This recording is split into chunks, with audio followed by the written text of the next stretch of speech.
In this video, I'm going to be showing the base map options in OceansMap. So if I open this base map tool here on the left, we can see that by default, the topographic base map is selected and the show coastlines setting is on. So I can uncheck and check the coastlines. I can change that base map to the satellite imagery base map. We have the light gray base map and then the dark gray base map options. The user can come up to these show maritime layers. So if they check one of these layers, you can see it shows the NOAA Maritime chart overlaid on the map. So the user has the option to use the RNC or the ENC chart.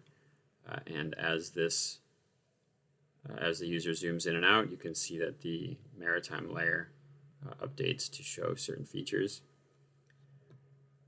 And finally, we have this globe view, which is still in beta, but if the user selects that and zooms the map out, you can see that they have, instead of a flat map, the user is looking at this globe view, which can be good for viewing data at the poles or just having another base map style in OceansMap.